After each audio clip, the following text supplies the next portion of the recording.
Hello and welcome back to Wings कुरान। So दोस्तों, आज का हमारा टॉपिक है लेजर। आज इसके ऊपर बेस्ड जितने भी एमसीक्यूज़ हैं हम डिस्कस करेंगे। तो देरी ना करते हुए चलो जल्दी से शुरू करते हैं आज के MCQs. So very first MCQ is a ledger is called a book of. Ledger को हम कौन सी बुक कहते हैं? A primary entry, B secondary entry, C final entry और D none of these. Primary entry हम जर्नल को कहते हैं। जर्नल के बाद जब हम पोस्टिंग करते हैं लेजर्स में तो वो हमारी फाइनल एंट्री होती है, क्योंकि उसके बाद हम आगे पोस्टिंग नहीं करते। उसके बाद लेजर से जितने भी बैलेंस हमारे होते हैं वो सारे हम ट्रायल बैलेंस में लेते हैं और ट्रायल बैलेंस से फिर हम अपने ट्रेडिंग अकाउंट और प्रॉफिट लॉस अकाउंट या फिर बैलेंस शीट बनाते हैं।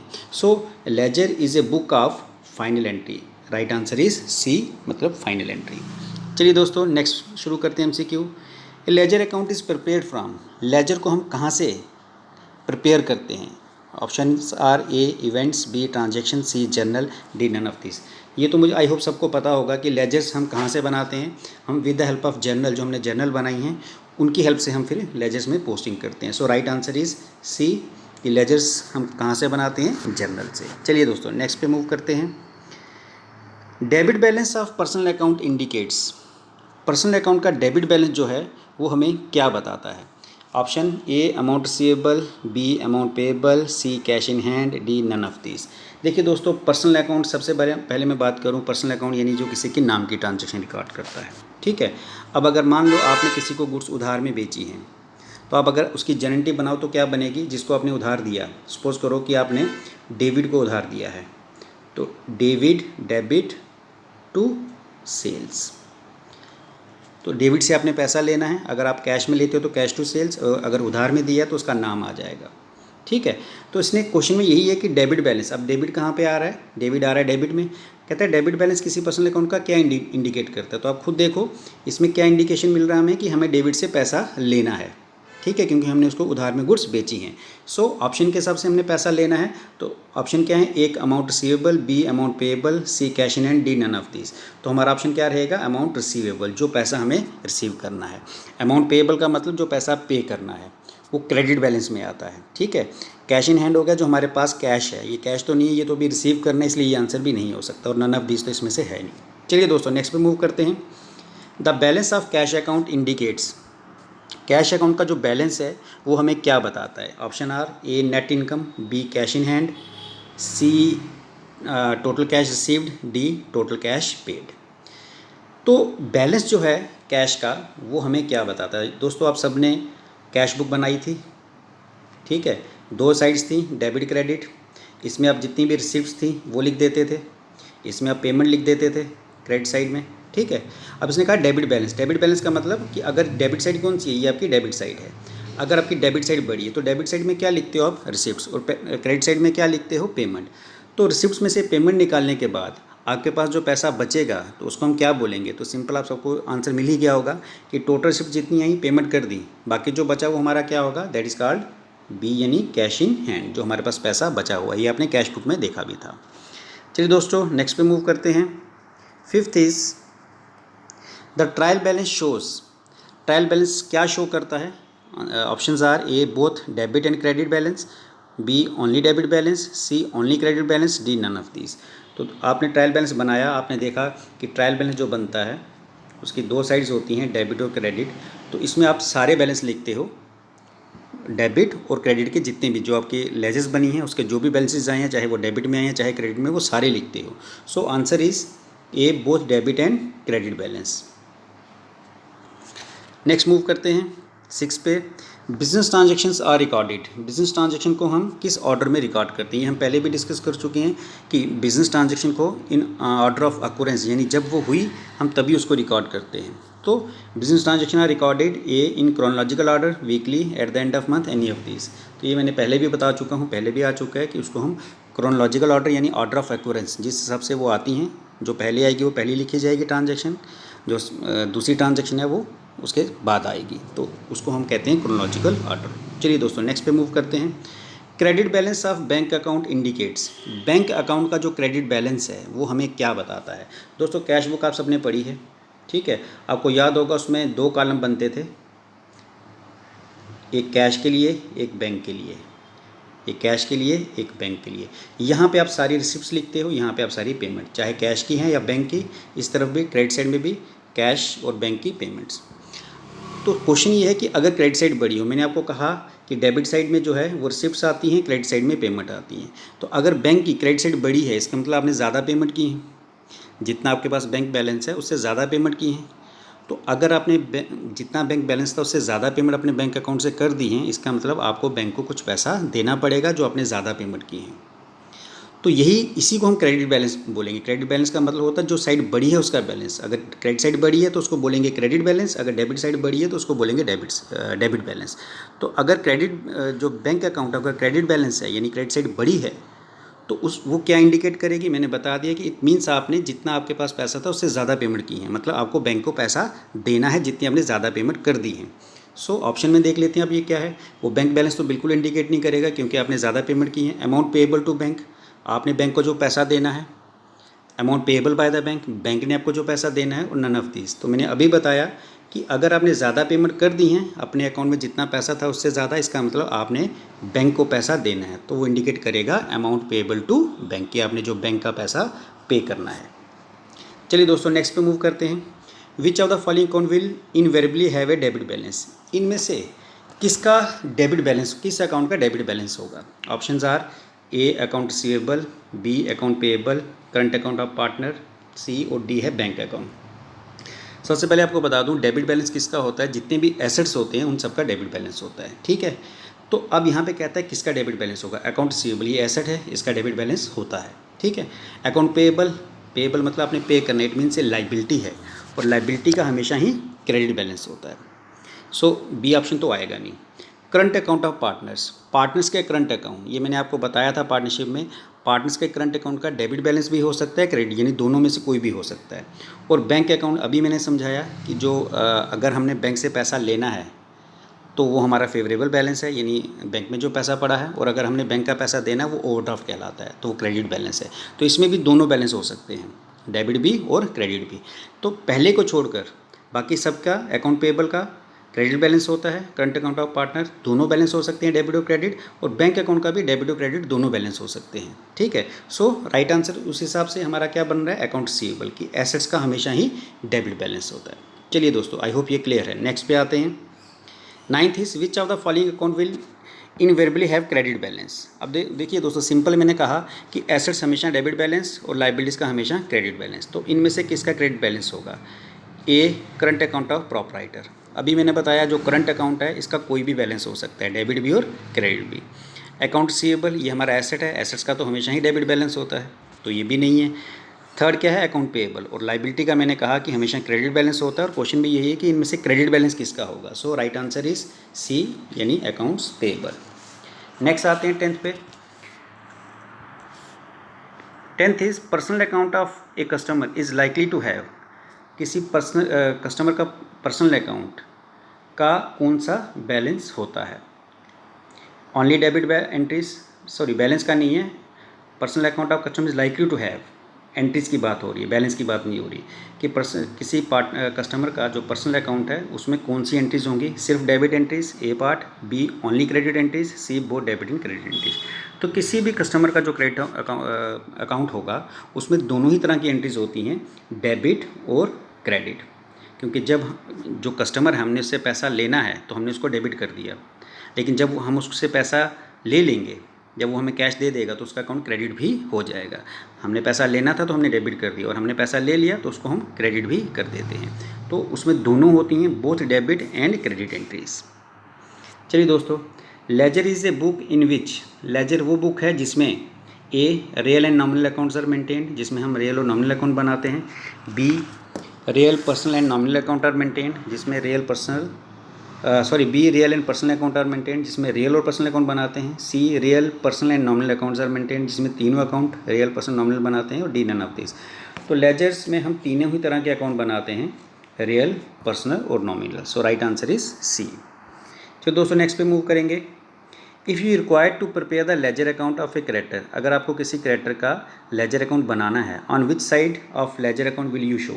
इसका आंसर की में आंसर गलत है, तो बेसिकली ये 4 ऑप्शन हैं, इनके 4 आंसर्स हैं, ठीक है। तो इस तरह का क्वेश्चन वैसे पूछा नहीं जाएगा, लेकिन मैं इनके आंसर्स आपको बता दे रहा हूँ। क्वेश्चन में ये पूछा गया है कि अगर if you required to prepare ledger, अगर आप किसी क्रेडिटर मतलब जिसने आपका पैसा देना है, अगर आप उसकी जिसको आपने पैसा देना है, तो अगर आप किसी क्रेडिटर की लेजर बना रहे हो, on which side of ledger account will you show, ledger की किस साइड में आप ओपनिंग क्रेडिट बैलेंस शो करोगे। तो देखिए दोस्तों, अगर आपने किसी का पैसा देना है तो क्रेडिटर मतलब लाइबिलिटी है, और लाइबिलिटी का हमेशा कौन सा बैलेंस होता है, क्रेडिट बैलेंस। तो ओपनिंग क्रेडिट बैलेंस आपका कहाँ पे आएगा, मैं यहाँ पे लिख रहा हूँ, ये आएगा आपका क्रेडिट साइड में। ठीक है, आगे पूछा गया है क्लोजिंग क्रेडिट बैलेंस कहाँ आएगा, ये उल्टा हो जाएगा डेबिट साइड में। ओपनिंग डेबिट बैलेंस कहाँ पे आएगा, डेबिट साइड में, और क्लोजिंग डेबिट बैलेंस कहाँ पे आएगा, क्रेडिट साइड में। जो बैलेंसेस होते हैं क्लोजिंग, वो हमेशा उल्टी साइड में आते हैं। अगर ओपनिंग बैलेंस आपका क्रेडिट साइड में आया है तो क्लोजिंग बैलेंस आपका डेबिट साइड में आएगा, ये आपको याद रखना है। कोई भी जो बैलेंस है वो उल्टी साइड में आएगा। अगर आपका ओपनिंग बैलेंस डेबिट साइड में आया है, अगर आपका ओपनिंग बैलेंस डेबिट साइड में आया है, ओपनिंग आप डेबिट साइड में लिख ले हो, तो क्लोजिंग हमेशा ही क्रेडिट साइड में होता है, और ये सबके लिए सेम रहता है, सब अकाउंट के रूल सेम रहता है। ठीक है, चलिए दोस्तों नेक्स्ट पे, the column of ledger which link the entry with journal is, ledger का वो कॉलम जो लेजर को जर्नल से लिंक करता है उसको हम क्या कहते हैं। Options are ledger folio, journal folio column, debit column, credit column. तो जो जर्नल से लिंक करता है, तो ये हिंट में ही दिया है जेएफ यानी जर्नल फोलियो कॉलम, तो इसमें ज़्यादा आपको सोचने की ज़रूरत नहीं है, वो जर्नल फोलियो कॉलम होगा। लेजर फोलियो कॉलम जर्नल में बनता है। चलिए दोस्तों नेक्स्ट पे मूव करते हैं। Putting on the credit side of an account is written as, जब हम क्रेडिट साइड में लिखते हैं, कोई भी अकाउंट की क्रेडिट साइड में लिखते हैं, तो उसमें हम कैसे शुरू करते हैं उसको, बीइंग से, टू से, बाय से या फ्रॉम से। आपको याद होगा जो हम अकाउंट बनाते हैं, आपको पता है टी की फॉर्म में बनता है अकाउंट। ठीक है, तो यहाँ पे जब हम कोई डेबिट साइड में, ये डेबिट साइड, ये क्रेडिट साइड, कोई भी एंट्री जब हम यहाँ पे पोस्ट करते हैं, जैसे सपोज करो कि मुझे राम से कैश आया, ठीक है, या मैंने सेल्स की, तो मैं क्या लिखूँगा, टू सेल्स। ठीक है, या मुझे राम ने पैसा दिया, तो मैं क्या लिखूँगा, टू राम। तो यहाँ हम टू लिखते हैं। लेकिन जब हम क्रेडिट साइड में एंट्री करते हैं तो हम क्या लिखते हैं, बाय परचेज। ठीक है, या किसी को पेमेंट की बाय डेबिट। तो क्वेश्चन भी यही था कि जब हम क्रेडिट साइड में लिखते हैं तो उसमें शुरू कहाँ से करते हैं, तो हम क्या बोलेंगे उसको, हम बाय से शुरू करते हैं। So right answer is C, by. चलिए दोस्तों नेक्स्ट इज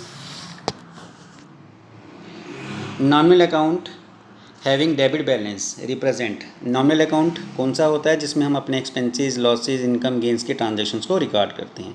तो अगर उसका डेबिट बैलेंस है तो वो क्या रिप्रेजेंट करता है, तो ये आप सबको पता होगा कि नॉमिनल अकाउंट का रूल क्या है, debit all expense and losses, के एक्सपेंस और लॉसेस हमेशा डेबिट में रिकॉर्ड किए जाते हैं।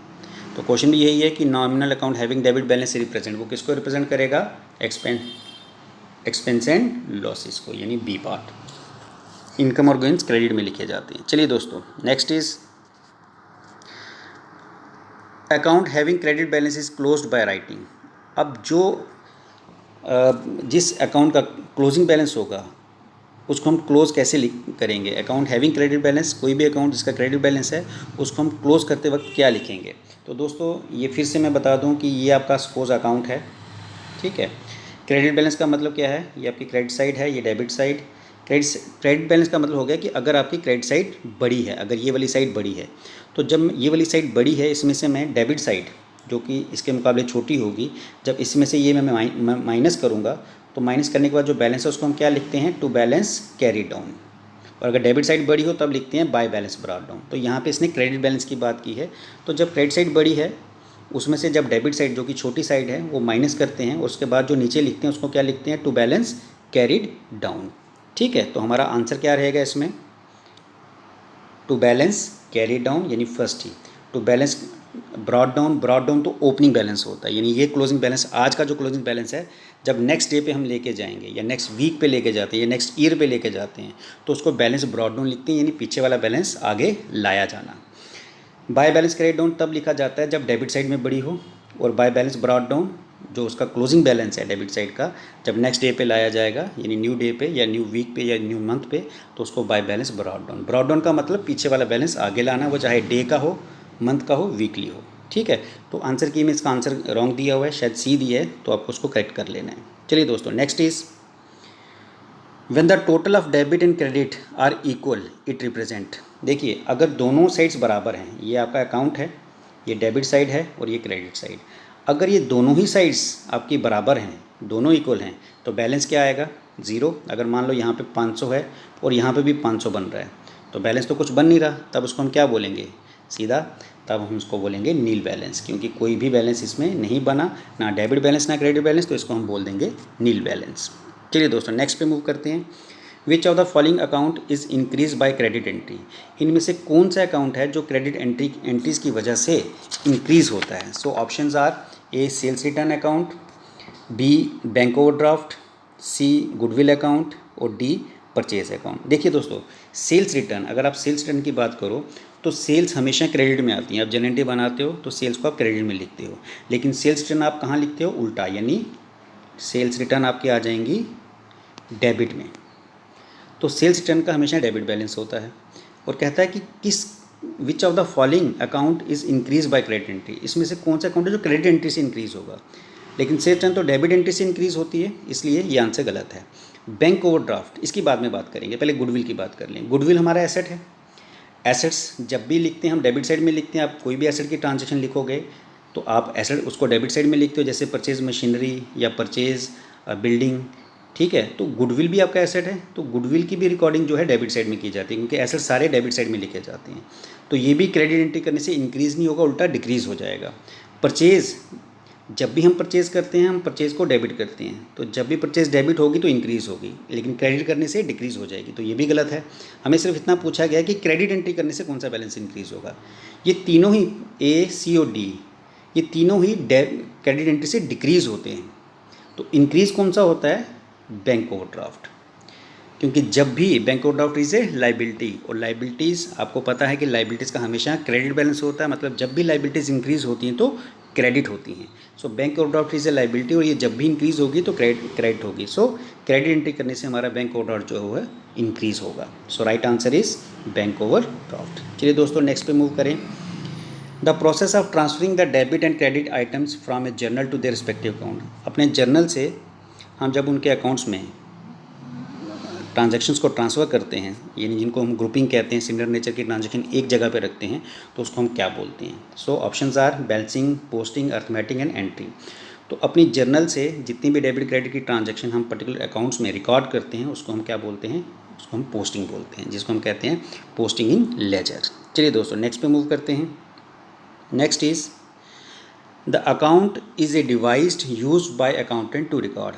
अकाउंट एक ऐसी डिवाइस है जो अकाउंटेंट यूज़ करता है क्या रिकॉर्ड करने के लिए? A increase, B decrease, C increase and decrease, D none of this. So account आपको पता है, कोई भी चीज़ इंक्रीज या डिक्रीज रिकॉर्ड करने के लिए हम अकाउंट बनाते हैं। सिर्फ इंक्रीज़ के लिए नहीं बनाते, ना सिर्फ डिक्रीज़ के लिए बनाते हैं, दोनों के लिए बनाते हैं, इंक्रीज़ और डिक्रीज़ को रिकॉर्ड करने के लिए। So right answer is C. Next is which of the following item is not increased in the cash account. दोस्तों यहाँ पे थोड़ी सी मैं आपको ये बता दूँ, दिट इज़ नॉट इंक्रीज्ड, इसको मैं मिटा रहा हूँ। दिस इज़ नॉट इंक्लूडेड, आप इसको इंक्लूडेड पढ़ोगे कि इनमें से कौन सी ऐसी चीज़ है जो कैश अकाउंट में इंक्लूड नहीं होती, इंक्रीज नहीं है, तो इसको आप इंक्लूडेड पढ़ोगे। विच of the following item is not included in the cash account. Cash account में इनमें से कौन सी ऐसी आइटम है जो हम इंक्लूड नहीं करते? सो ऑप्शंस, पहली है परचेज ऑफ 20,000, लेकिन जब हम गुड्स परचेज करते हैं तो ये कैश में रिकॉर्ड होती है, इंक्लूड करते हैं, क्योंकि हमारा कैश इफेक्ट होता है, कैश कम हो जाता है, ठीक है। सेल ऑफ 50,000, ये भी कैश में इंक्लूड होगी। इंक्लूड मतलब इसका इफेक्ट लाना, चाहे वो इंक्रीज़ हो रही है कैश या डिक्रीज़। तो अगर हम सेल करेंगे तो कैश हमारी इंक्रीज़ हो जाएगी। रिसीव कैश फ्रॉम राम, इसका भी इफेक्ट कैश पे आएगा कि कैश हमारी इंक्रीज़ हो जाएगी। लेकिन क्रेडिट सेल एक ऐसी है जिससे हमारी कैश पे कोई फ़र्क नहीं पड़ेगा, क्योंकि क्रेडिट सेल का मतलब हमने उधार में बेचे हैं, इट मीन्स हमें कैश रिसीव नहीं हो रहा, तो ये हमारी कैश को इफेक्ट नहीं करेगा। सो आंसर इज़ डी, यानी क्रेडिट सेल। चलिए दोस्तों नेक्स्ट पे मूव करते हैं। Next is book of account where transaction related to particular person और things are recorded. Books of accounts, when की जगह वेयर पढ़ना है इसको, where transaction related to particular person और थिंग्स, नॉट ऑन इट्स और थिंग्स आर रिकॉर्डेड, यानी वो बुक्स जिस पे हम पर्टिकुलर ट्रांजेक्शन्स किसी पर्सन की या थिंग्स की, थिंग्स मतलब एसेट्स या लाइबिलिटीज़ की ट्रांजेक्शन्स को रिकॉर्ड करते हैं। तो मैंने आपको बताया था कि वो बुक जहाँ पे अलग अलग ट्रांजेक्शन्स, जहाँ पे सिमिलर नेचर की ट्रांजेक्शन्स को हम रिकॉर्ड करते हैं, उसको हम लेजर्स बोलते हैं।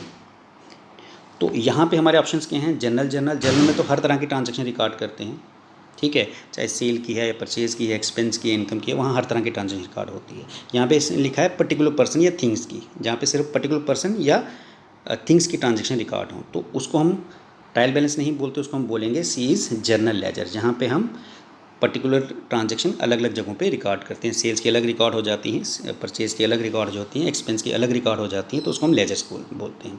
सो इसका भी आई थिंक बुक में आंसर गलत है, तो इसको भी आपने करेक्ट कर लेना है। इसका आंसर ए दिया हुआ है, लेकिन जनरल में हम सारी ट्रांजैक्शन रिकॉर्ड करते हैं, लेकिन पर्टिकुलर ट्रांजैक्शन एक ही हेड के अंदर वो हम लेजर में करते हैं। चलिए दोस्तों, next is when a liability is reduce और decrease it is recorded on. एक लाइबिलिटी जब डिक्रीज़ होती है तो उसको हम कहाँ लिखेंगे, शायद ये भी हम पहले भी डिस्कस कर चुके हैं।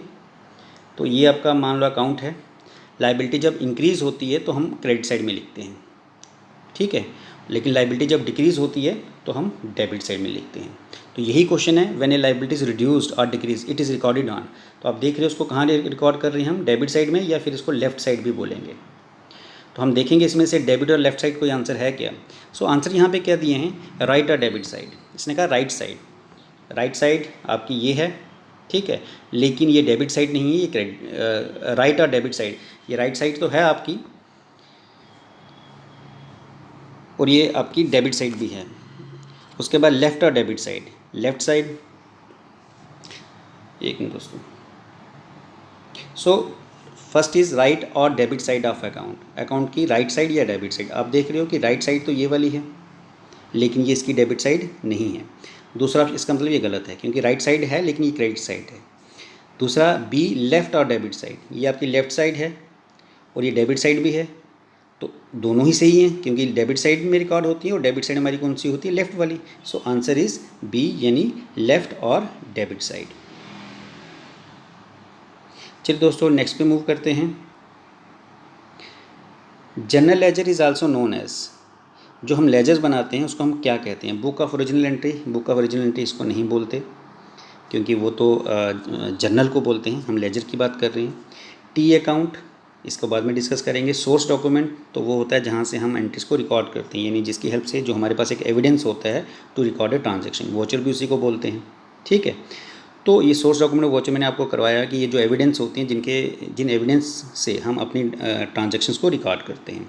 बुक ऑफ ओरिजिनल एंट्री भी नहीं रहा। सो टी अकाउंट, क्योंकि हम लेजर को टी अकाउंट भी बोलते हैं क्योंकि ये टी फॉर्मेट में बनता है। आप देखते हो कि लेजर जब भी बनता है इसका टी फॉर्मेट होता है, एक डेबिट साइड हो जाती है, एक क्रेडिट साइड, तो ये टी अकाउंट इसको कहते हैं। So right answer is B, यानी T account.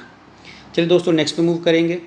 The records that are kept for individual assets, liability, equity, revenue, expense and drawings components are known as, यानी रिकॉर्ड जिसमें हम इंडिविजुअल एसेट्स या फिर लाइबिलिटीज़ या इक्विटी या रेवेन्यू, एक्सपेंस या drawings रखते हैं, उनको हम क्या कहते हैं, ये आप सबको पता ही है कि उनको हम इंडिविजुअल रिकॉर्ड्स की बात हो रही है, सो उनको हम अकाउंट्स कहते हैं, ठीक है, जहाँ पे इंडिविजुअल रिकॉर्ड्स हम मेंटेन करते हैं। So right answer is C. Next is purchase return always show a dash balance. Purchase return हमेशा कौन सा बैलेंस शो करता है। सबसे पहले दोस्तों मैं आपको बता दूं कि परचेज रिटर्न, जब हम कोई गुड्स खरीदते हैं तो हम परचेज को क्या करते हैं, डेबिट कर लेते हैं, परचेज हमारी डेबिट हो जाती है। लेकिन जब हम गुड्स को वापस करते हैं तो परचेज रिटर्न को हम क्या कर लेंगे, क्रेडिट कर लेंगे। ऊपर आ जाता है जिसको हमने गुड्स वापस की, जैसे राम को सपोज हम गुड्स वापस कर रहे हैं, सपोज हम राम को गुड्स वापस कर रहे हैं तो ऊपर उसका नाम आ जाएगा जिसको हम गुड्स वापस कर रहे हैं, और परचेज रिटर्न नीचे आ जाएगा यानी क्रेडिट में, परचेज रिटर्न। तो आपने देखा कि परचेज हमेशा डेबिट होती है लेकिन उसकी रिटर्न हमेशा उल्टा यानी क्रेडिट होगी। सो क्वेश्चन भी यही था कि purchase return account always has a which balance, कौन सा बैलेंस होगा। हमने क्या किया, इसको भी क्रेडिट किया तो उसका हमेशा ही क्रेडिट बैलेंस होगा। तो परचेज रिटर्न का आप लिख दोगे बी पार्ट, यानी ऑलवेज हैज़ क्रेडिट बैलेंस, ठीक है। Next is the next step often after, it's not often, the next step after preparation of laser is the preparation of. जब हम जर्नल से लेजर बनाते हैं तो लेजर्स के बाद हम कौन सी चीज़ बनाते हैं। Options are A trial balance, B final account, C cash flow statement, D balance sheet. तो ये भी आपको पता ही है कि जो अकाउंटिंग प्रोसेस है जर्नल से शुरू होती है, जर्नल से लेजर बनती है और लेजर के बाद जो बनता है वो होता है ये, यानी ट्रायल बैलेंस। ट्रायल बैलेंस के बाद ही फाइनल अकाउंट्स बनते हैं। सो लेजर के बाद जो हम बनाते हैं वो क्या होता है, that is called trial balance. Last is discount, यहाँ पे आप एक करेक्शन करोगे, डिस्काउंट रिसीव्ड लिखोगे इसको, और इसका आंसर भी शायद पीछे आंसर की में गलत है। तो चलिए मैं सारे बता देता हूँ। डिस्काउंट रिसीव्ड, अगर हम डिस्काउंट रिसीव कर रहे हैं तो विल ऑलवेज है, ये डेबिट बैलेंस शो करेगा, नील बैलेंस शो करेगा, क्रेडिट बैलेंस शो करेगा, डेबिट और क्रेडिट बैलेंस। देखिए डिस्काउंट रिसीव्ड इट मीन्स ये हमारी इनकम्स है, और इनकम्स का हमेशा ही क्रेडिट बैलेंस होता है। एक्सपेंसेस का हमेशा डेबिट बैलेंस और इनकम्स का क्रेडिट बैलेंस। तो अगर हम डिस्काउंट रिसीव कर रहे हैं तो ये क्रेडिट बैलेंस शो करेगा। लेकिन अगर हम डिस्काउंट रिसीव की जगह सॉरी रिसीव की जगह अलाउ कर रहे हैं, अगर डिस्काउंट का अलाउ कर रहे हैं इसका मतलब हम किसी को डिस्काउंट दे रहे हैं तो हमारा लॉस है, और एक्सपेंस और लॉसेस का हमेशा कौन सा बैलेंस होगा, डेबिट। तो इन दैट केस हम उसको डेबिट बैलेंस लिखेंगे ए। लेकिन यहाँ पे अगर मैं रिसीव की बात कर रहा हूँ तो इनकम्स का हमेशा ही क्रेडिट बैलेंस होता है, सो इसका आंसर रहेगा सी, ओनली क्रेडिट बैलेंस। चलिए दोस्तों, आई होप आपको आज वाले MCQs सारे क्लियर हो गए हैं। तो नेक्स्ट जो सेशन होगा उसमें है कैश बुक। तो आप कैश बुक की प्रिपरेशन करके रखें, हम इसको डिस्कस करेंगे। जल्दी से कोशिश करेंगे जल्दी से जल्दी MCQs हमारे ख़त्म हो सकें ताकि हम रिविजन्स पे आ सकें। तो चलिए दोस्तों, आई होप आपको ये सारा सेशन क्लियर हो गया। तो बाकी कैश बुक आप तैयार रखें, कल कैश बुक के MCQs डिस्कस करेंगे। थैंक यू दोस्तों, थैंक यू वेरी मच।